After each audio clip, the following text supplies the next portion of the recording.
Welcome to the Gabe Gallucci Golf Show. What's going on, everybody? Welcome back to another episode of the Gabe Gallucci Golf Show. Solo episode for you today. I'm going to be honest. I didn't know what I was going to do with this episode. I wasn't sure what I was going to talk about. And then I just got a very long comment on last week's podcast. And I started reading it and I went, you know what? I'm going to live react to this comment because there's a lot of questions in here. And as opposed to just writing back an answer, I'm going to answer all these questions live here because it's not a negative comment, but it is a bit confrontational. It's asking the right questions. And I think part of it is I may not be giving the right context. And so I feel like these are all questions I can answer and kind of give you guys some insight as to why I go about doing things the way I go about them. So this comment came on episode 19, which is my last tournament for a while podcast. And it's from an account called Project 5 Under. And the first comment that was given was, you're missing key things here. You made a lot of bogeys because of bad short game and bad bunker play. But why are you missing greens in the first place? This is what people don't understand about the game. They look and go, oh, it's my short game. But you're short-siding yourself and you're missing greens. Then you lie to yourself and say, you hit the ball well. Well, if you hit the ball well, why are you missing greens? I'm not trying to be a dick. I'm just trying to point out how golf stats can mislead you, which is like totally a valid point because in that podcast episode, I was talking about how I hit the ball. I felt like I hit the ball really good, but I'm having these terrible scores as a result because I'm switching to a draw right now. And as a result, I'm learning how to aim with that draw. And in the process of learning how to aim with that draw, I'm missing more greens than I would like to. And it's just a consequence of learning how to see a draw and trust a draw when I've been hitting a fade pretty much exclusively for the past 3 years, right? So I mentioned that as in my response, and I just said, you're not wrong. I think the one thing I may have not made overly clear is that I'm switching to a draw right now after hitting a fade exclusively for the past few years. As a result, sometimes my targets are a bit off as I'm learning how to see a draw plus find my aim. This has led to an increase in some short misses just off the greens. Also, my short game technique has taken a total dive lately with all these changes, and it has been horrific. So even really close chips have brought bogey into play. I had a lesson yesterday, and I was doing way too much, which is true. I had a lesson yesterday, and we'll get into that. Much more simpler motion now that I'm hoping will translate. I appreciate the comment. And basically, that is a true fact is one of the things that's happening right now is my short game is I'm doing too much. With the complete revamp of my arm structure, I just have lost my feel for what a chip shot should be. And I'm actually just I'm putting too much speed into those shots. I didn't have a feel for what I was supposed to do. So I had a lesson yesterday to fix that. And so now I'm addressing those things and moving forward with that new technique. And so I just kind of thought I gave some context there. But then I just got the big comment of all comments in replying. And this is what we're going to react to live. You change your equipment every other week, and I think this attitude is reflected in your swings too. Why did you switch from a fade to a draw? Fades are perfectly fine. It just seems like you're always changing things without any solid reason why. I understand working on your swing, etc., but you've been working with coaches and you say, for me to get to level I want to be, I need a pro swing. Then why wasn't a pro swing priority in the first place? And why were you working on one before? Were you just Band-Aid fixing stuff the past few years? Also, I'm not sure if you've done this, but you should go to some PGA Korn Ferry Canadian Tour events, watch the guy swing and hit the ball. You're going to see a lot of weird swings that execute well. It seems like you have a lot of work ethic, but you're constantly shifting directions and it doesn't really seem to be working out. You shouldn't really be shooting high 80s. If I were you, I'd probably fire the guys you're currently working with and go find a coach who has coached top-level players and whose ideas you like. And I think you've probably felt this, but you probably get sold easily on transformation and working on things. Plus, they're probably your friends, but the results aren't there. And I know this comment has been overall negative, but I'll end it positive. I do think you can turn pro. You have the thing that most people have and you can't teach, which is work ethic. It just needs to be directed in the right direction, in the same direction consistently, and you'll start to see results. So I love this comment. I love it. And I appreciate it. And you know what? I've never shied away from any of these comments, and I appreciate anybody that gives enough of a crap to write this much. So thank you, Project 5 Under, whoever you are. I actually very much appreciate this comment, and I appreciate you taking the time to even write this. So I'm going to break this down line by line, and I want to give you guys the answers as we go. So first one is, you change equipment every other week. I think this attitude is reflected in your swings too. So I don't switch equipment very often. I definitely make more of a hype about equipment on the channel because I do find it entertaining and I do like gear. But when it comes to how often my bag changes, I had the Titleist irons for a year and a half. I had the T150s, and then I had the Pings for 6 months. And then only as a result of switching to the swing, I realized that, like, in switching some of the mechanics in my swings, have I gone to the Nikes, which I like the heavier head. I like the look. I also realized the offset on the Pings was causing me to like close the face at my aim. So there was things I was learning, right? Yes, I have historically made a good amount of gear changes, and I do like gear. And I don't just change gear for the sake of changing gear whenever I change gear. The reason why gear changes happen is, and this is the joy of having to explain this in front of people, because again, a lot of what I do and trying to figure out through this process are things that I am trying to see if I can replicate from my music journey, right? So how I got really good at music was I needed to find the rig that I was going to use to mix songs as well as I can mix songs. I am a PGA Tour player in another industry. I play at a high level in another arena, okay? So in the music world, I play on the PGA Tour of the music world.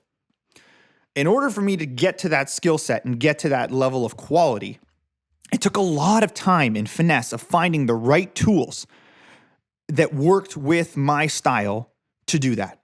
And it took tons of iterations of different combinations and all of those things. I don't think it's any different with golf. Yes, there are times where I can potentially over-tinker, but those have led to some amazing discoveries later on. So sometimes you have to hit certain walls and go a little above and beyond, and that's just who I am, right? As you guys have seen, I'm a bit much. But in going through all those experiments, you learn some amazing different things. And obviously, and the other piece is, I don't know a ton about golf. I don't claim to be a golf expert. So a lot of this is also me going down paths to learn and understand and try and get a sense of why things work the way they do. So I like the learning process of it too. So the experimentation for me is part learning. I really love the learning. And I tend to learn different things from going through these experiments, whether they be good or bad. Another thing is because I have a YouTube channel, it makes it more advantageous for me to try different things because I can make videos about it, and that's fun. And so I have an excuse to try different things and try different approaches, and I get to make videos about it, and I really enjoy that piece. So yes, sometimes it can come across as me being flighty, and I understand that sometimes I may not give full context, but like, I've done this before. I went through so many different iterations of my signal chain that I use in music that I have not changed in years. I have not had to change certain elements of my gear in years, because once I figured it out, I stopped having to mess with it. That is something I am trying to figure out in golf, and I haven't. And it took me like 5, 6, 7 years in music to do that. I'm not even into that far in golf. Up until the age of 28, I played less than 100 rounds of golf my entire life. I'm 33 now. So I didn't grow up knowing much about golf. I didn't even know you could adjust lying angles in clubs, and that made a difference till like a year and a half in to doing this. Like I didn't even know some of those basics, right? So I'm learning as I go, and you guys are seeing that. The difference is when I did this in music, I didn't have to document it in real time and show all the things I don't know. Well, you guys are seeing all the things I don't know, and they manifest in real time. So that's fine. Why did you switch from a fade to a draw? Fades are perfectly fine. You're right. Fades are perfectly fine. But I have brought in a new, fades are perfectly fine. Ryan Hawley and I rebuilt my swing. He has full control of my swing, and he's the only person that works on my swing now. And we started 90 days ago. Ryan measures everything through force plates, GC quad. We use hack motion. We use all these different pieces of gear to make sure we have actionable results on what we're doing with the swing. I have never had full comprehensive approach to this detail ever before, okay? With the nature of my swing, I do a lot of draw things. So the way my swing is set up, the way I move, I'm a draw person. The way I was hitting fades before was just a poor way to hit a fade that I've come to learn. I did not know this. So there is nothing inherently wrong with hitting a fade. But in order for me to get to the level of golf I aspire to get to, and my natural tendencies and what we have kind of designed in terms of my motion, with my irons, we are hitting a fade. The next line he says, "You just seems like you're always changing things without any solid reason why." And this is where I can understand from an audience perspective that you're like, sometimes you're making changes and you're like, what are you doing? Part of it is I've been trying to find the way to get to what I can see as the end result in my head, right? And I think I talked about this in the previous podcast or podcast before. The way my mind works is I can see an end and I try to reverse engineer how to get there. Now, in some areas of my life, like music, it's very easy for me to see the end and reverse engineer it because I have the skills within myself to get myself there. When it comes to golf, I am learning as I go, and there are so many things I don't know and so many things I'm still trying to figure out. And so I'm not always changing things for the sake of change. I am trying to find the right alignment and alchemy of things that work with how I am to make me the best version of me. And so I will try different permutations and combinations of different things to find that. And there have been many times within this channel, in this journey, where I have gotten to certain thresholds where I have been really good, but there were fundamental flaws in what I had got into the point I had gotten to. And that created some setbacks. And that's just what it is. That is what experimenting is. I had those same obstacles in my music career when it came to how I mix and put songs together. There were certain ways, there is a certain science to putting together a professional song, right? Like it's especially when it comes to the audio engineering and mixing side, which is my specialty lane. There's a certain level of objective good you have to hit. And with pro golf, you have to be at that certain level of objective good. Yes, there are guys who are incredibly talented who have weird swings and do a lot. I don't know if I'm necessarily incredibly talented. I just know I work really hard and I need to find a swing that I can feel is consistent. And I've yet to get to that up until recently, right? So there always is a reason for change. I'm never not trying to get towards the end goal. I think what has been the problem is that up until recently, I didn't have the right path with where the swing was going. I was not on the right path, and I didn't have the right guidance around me to achieve my goals. And that definitely led me on a bunch of different paths that didn't serve me, but I learned a ton through that process that will serve me in the end. But 100%, there were paths over the last 2.5 years and iterations of my swing over the past 2.5 years that could have been totally avoided had I been aware of some certain basic things that I just didn't know. And that sucks. And I haven't really talked about this because, I don't know. I just didn't see the point of talking about it, but it sucked. It's a terrible, it's a crappy feeling to know you've potentially like gone down these wrong paths, but I can't do anything about it. And I've still learned a lot from it. But yeah, I definitely did a bunch of stuff swing wise and didn't, and certain things were missed that I just don't know. I didn't know. I didn't know. And it sucks. So that's just what it is. So I can only move forward, and that's just what I do, right? And this goes into the next thing. I understand working on your swing, etc. But if you've been working with coaches and you say, for me to get this level, I read that way too off base. I understand working on your swing, etc. But if you've been working with coaches and you say, for me to get to the level I want to be, I need a pro swing. Why wasn't a pro swing priority in the first place? And what were you working on before? Were you just Band-Aid fixing stuff the past few years? So my goal has always been a pro swing. What I thought a pro swing has evolved a ton. And a lot of it comes from not knowing. Again, I didn't know. So at first, I thought a pro swing was just being able to hit certain distances. And so I focused a lot on distance because I have the advantage of speed and I can hit it really far. And I'm like, let's go. You can hit it far. Then I realized, okay, that's not the indication of a pro swing. So then I moved to removing some of my early extension and trying to be more rotational. And again, the path and the plan that I put together that wasn't the right plan for me. And I honestly, looking back now, it's unfortunate, but it just did not propel me forward. I unfortunately did not know enough about where my swing needed to be, and I trusted the process I was in, and ultimately that process didn't work out. And that's just what it is. And so that's why when I made that podcast, that big changes are coming, it was because I had kind of hit my end of realizing that the path that I was on was not it.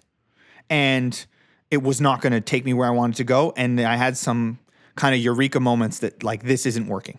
And so that's when I shifted things drastically. And that's where the changes come in the last 90 days. And I feel like skill-wise, in the last 90 days, I have made huge leaps in the structure of my swing that has made it very professional. But I have had to almost relearn how to play golf in a way because of the way I was playing golf before and the way I was going about it was not correct. And I was not informed of this how incorrect it was. And so I have made adjustments to my team and I have made adjustments to the people around me, and brought in different experts and brought in just different people in order to facilitate this change. And that's just what it is. That's, I unfortunately cannot change anything about, what I'd gone through. Could I have potentially been at my goal sooner? Probably.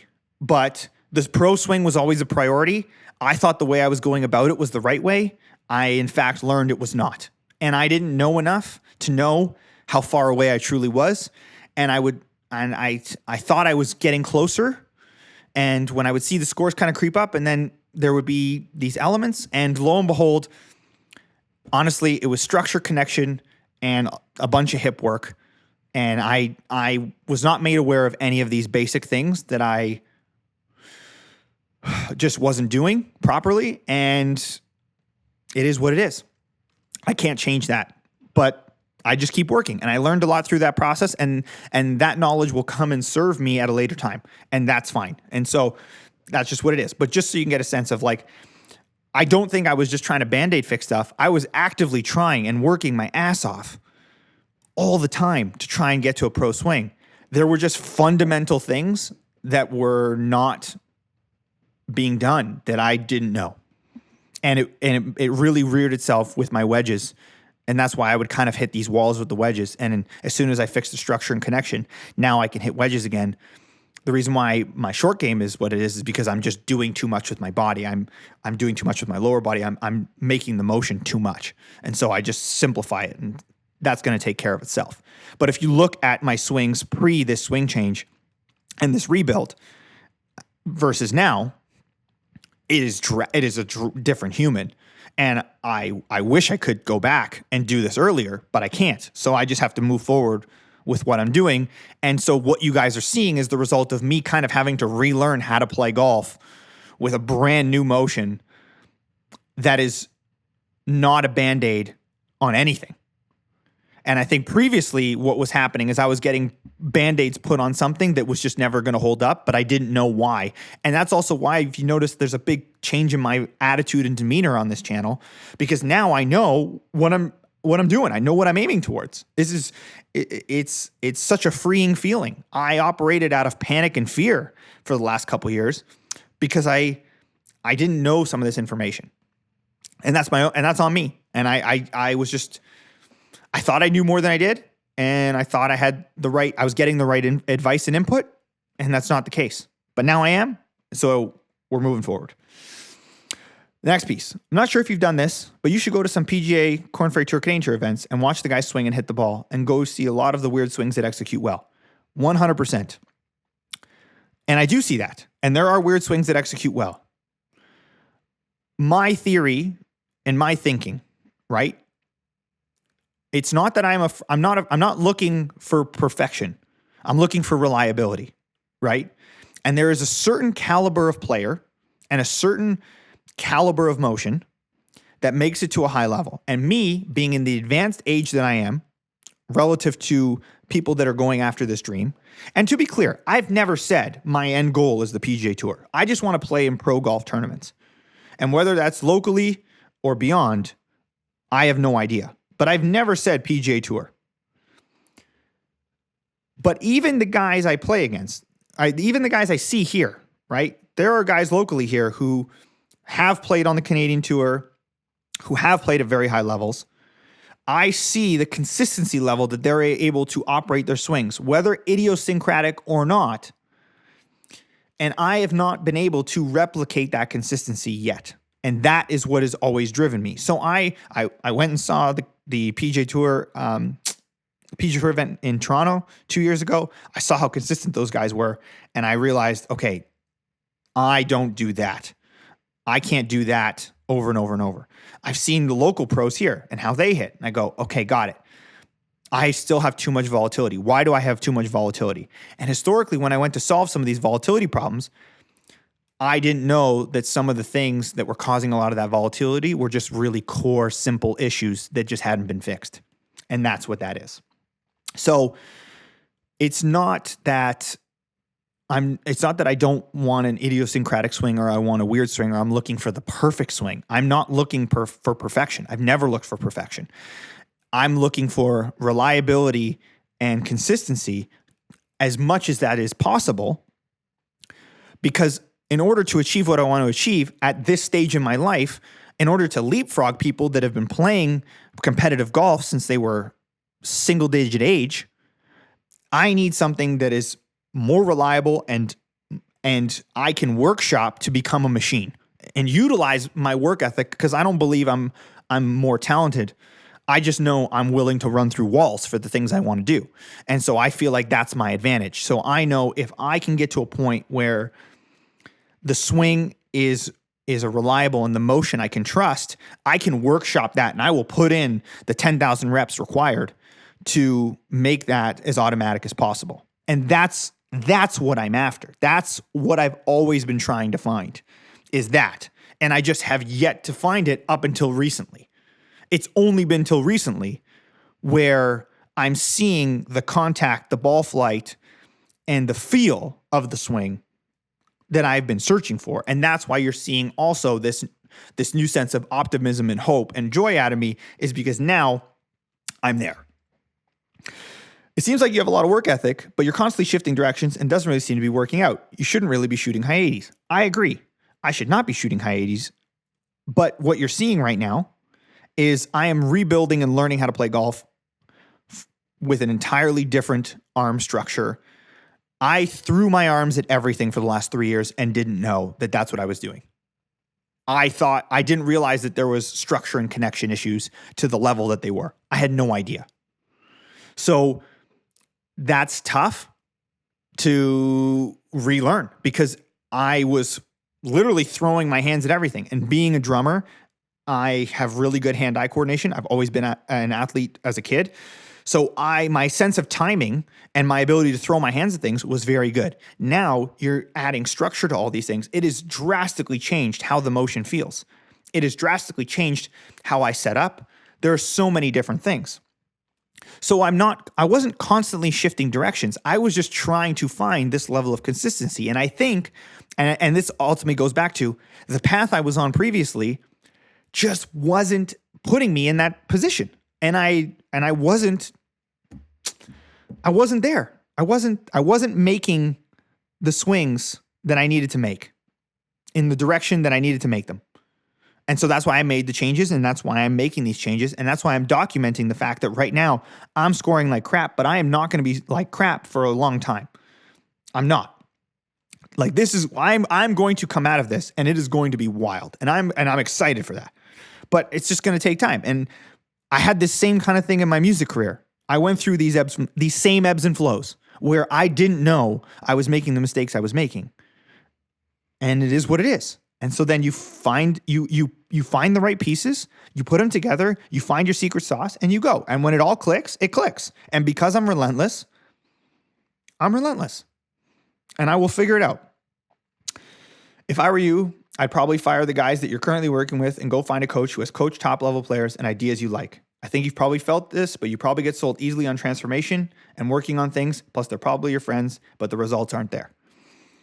That's why Ryan Hawley has complete control of the swing. Ryan Hawley is one of the few people in this world I trust with utmost. And up to this point, he had never had full control of my swing. He would help with certain ground force things and contribute, but we have been working solo with him on the swing for 90 days. And he's coached PGA Tour players. He's coached high-level amateurs. He's coached very high-level people. And so we've been doing a complete rebuild under his guidance, with his tools, with his expertise, all of those things. And that is the big change that I made 90 days ago, because you're right. I was not on the right path. I was not on the right path. Now I'm on the right path. But it sucks, but I had to make some hard decisions, and so we're on the right path.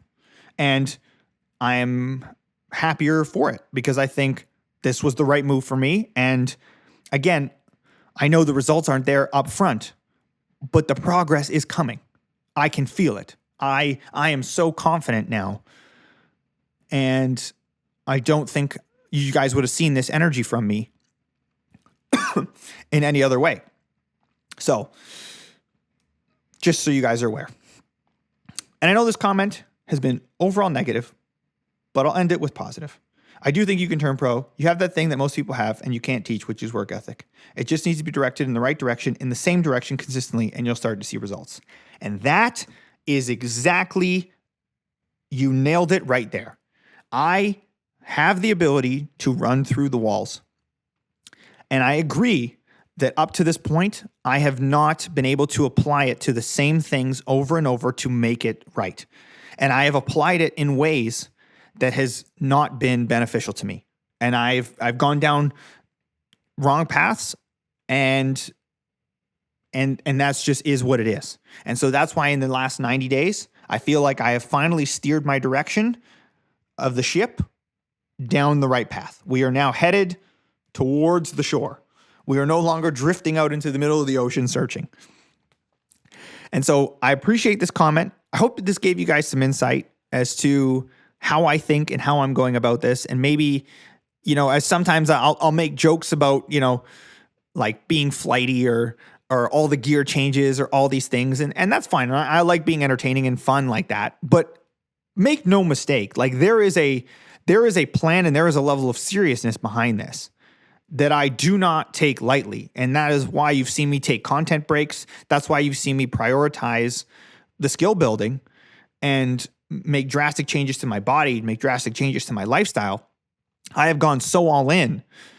And it's taken also just a lot of time to get my body to work like a PGA Tour player. And I think this is another piece to all this, right? Like, yes, some of the things I was doing swing-wise were not optimal. and I had some fundamental flaws.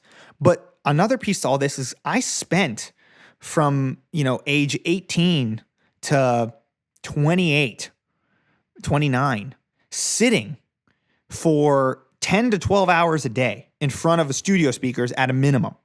Okay. That was a light day, would be like 12 hours. My body was so jacked up from doing that I did not have the flexibility, strength, or mobility of a pro golfer. It's taken so long, and still, right, as you guys have seen through my fitness videos, it's taken, I'm still working on stuff that is a consequence of just spending that many years hunched over in front of a laptop, looking like, in front of studio speakers. Like that took a long time. And so I wasn't moving like an athlete. So my, starting this at 28, 29 years old is very different than starting this at 8 or 12 or 17 or 22. It's a different type of body. And that's also taken a lot of time. And so it's just a bunch of those things. And at the end of the day, like, this is all part of the journey. I accept all the shortcomings, and any shortcomings, anything that's happened, any paths I've gone on, like, it's all on me as to why it didn't work out. Everything is my fault, right? So there's no excuses. Like I don't make any excuses for any of the things that have happened up to this point. I didn't know things. And if I don't know things, I don't know what I don't know. I can't fix. And when I feel like I'm making progress, I double down and I go really hard. And, I've just learned through going through this journey that, it's just taken a while. And maybe I could have done this faster had I maybe had different players in my corner or done some of these, if I had been doing what I've been doing for the last 90 days, if I had started that 2 years ago, where would I be now? I don't know. But also there's other things off the course that this golf journey has helped with that maybe I need to talk about more. And there's other things on the mental health side of this that have been massively game-changing for me that maybe I need to talk about more. And maybe not all the victories and all the lessons learned I've communicated properly, because I also can have a lot of conversations in my head, but sometimes I may not tell the story of them as good. And that's why I tried to start this podcast, to maybe give more insight. But there have been so many things of growth over the past 3 years that haven't been swing related, but have been the result of this journey that have been massively impactful for my life and my well-being. And so, yes, maybe sometimes it looks like I'm chasing gear or I'm chasing different swings or all of these things. But at the end of the day, I'm also working on making myself a better human. And I've been trying to chisel away at my block of marble to try and, create my statue of David, right? And that's what a big part of what this journey has been for me, is that I used this golf journey as a way of rebuilding myself. When I started this 5 years ago, 4 years ago, whatever, I was very much not in a good place. And I used this journey as a way to rebuild myself. Therapy has never been something that I found to be impactful for me. I'm fortunate enough to have some really good friends, and I find those conversations, if I need to have those conversations, I can have with my really close friends. But I found therapy to never be something that offered me any additional insights or growth. I just found it to be expensive conversations that didn't ever leave me feeling good after. I just felt depleted. And so when I designed this challenge for myself, a big part of this was that I wanted to rebuild myself into a better version of me. And I just had a feeling that golf would be the best vehicle to do that. It would provide the grounds for me to challenge myself, improve my health, change my way of thinking, adjust my perspectives, do a lot of those things. And so maybe some of the paths I went on swing-wise weren't the right paths. And maybe some of the people that were involved may not have been optimal. But those people had a profound effect on making me a better person. And I'm very thankful and grateful for that. You know, not everything necessarily has to be tied to the success of a golf swing in this journey for me, I think. And that has been a very interesting revelation. Sometimes the success can come in just feeling better about yourself and feeling better about your life and feeling good. And I'll tell you, when I started this journey, I did not feel good. I did not feel happy. And there were a lot of just things weighing me down. And it was a very, very sad, lonely, dark place to be in. And I don't feel that anymore. Through using the game of golf and this challenge and using this goal of trying to become a professional golfer, I feel like I've restructured my mind in a way that I didn't think was possible. I have restructured my outlook on the world, my optimism, my gratitude, my demeanor, my ability to be clear-headed, my ability to cultivate ideas, my ability to cultivate relationships and friendships, right? There are so many of those things that have come as huge net positives. And those, in a way, have been my tournament wins. That, you know, I haven't won any tournaments yet. I haven't won anything. I haven't maybe achieved the score goals. But the life stuff, like, I'm so thankful for going down all these paths. You know, there's an immense amount of joy I get from buying different and trying different putters. I love it. And it's awesome. And it's fun. And I loved, you know, I love trying different pieces of gear. And I love all of the things that come with trying and experimenting. And I think also what I maybe didn't do a good job of at the beginning, and maybe this is why also it kind of looked a little flighty or at times maybe can be confusing, is that when I started this journey, I was very much looking for something to replace music from my life, and I never wanted anything to do with music ever again. And so I was trying so hard, as fast as possible, to get music out of my life, because I was so jaded and burnt out and hurt by a lot of the things that had happened to me in the subsequent years leading up to that. And through doing this, I have been able to find my way back to music and find my way back to loving it again and have like a healthy relationship with that career, with that part of my life. Because music, you know, was everything to me. And yeah, it's you know, it's just a wild feeling to reflect on all this. And when I was trying to replace music, I was trying to make golf maybe happen too quickly. And that also forced me to go down some paths that may not have been optimal for the long-term goal that I was trying to set out. And I maybe put on some unrealistic expectations because I so quickly just never wanted to make music again. And yeah, that's just what it is. But I slowly realized, and I think a lot of these setbacks kind of forced me to have to deal with that problem. I didn't get to run away from it. I had to deal with it. And I think a lot of these setbacks and a lot of these like extended things that have made this process go longer have forced me to deal with a lot of things that I wouldn't have dealt with had I been successful at golf right away. I think if I would just figured this out and was off and rocking, I would have probably buried a lot of those things, would have never dealt with them, and they may have resurfaced as bigger problems later on. I'll never know.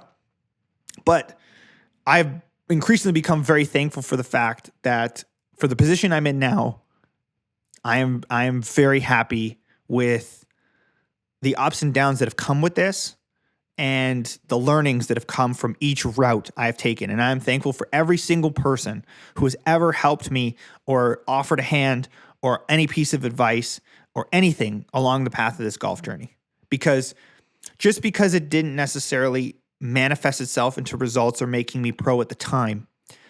Every single contribution has made me better as a person. And I feel like that has been the thing I probably needed the most out of this journey.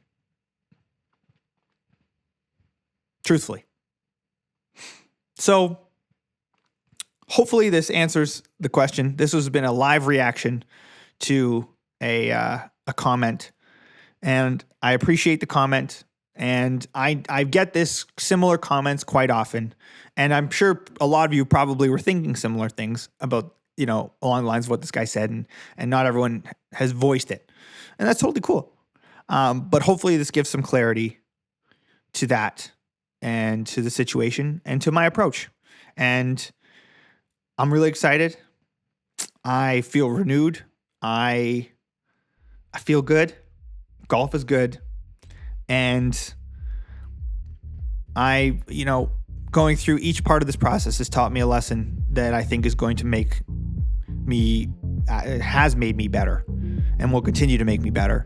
And so I'm excited for the next lesson that arrives. And whatever that lesson is, I know it's going to be worthwhile for my development for the future. So hope you guys enjoyed this podcast. Thank you so much for joining me. I appreciate all of you. Hope you have a phenomenal day, and I will catch you on the next one.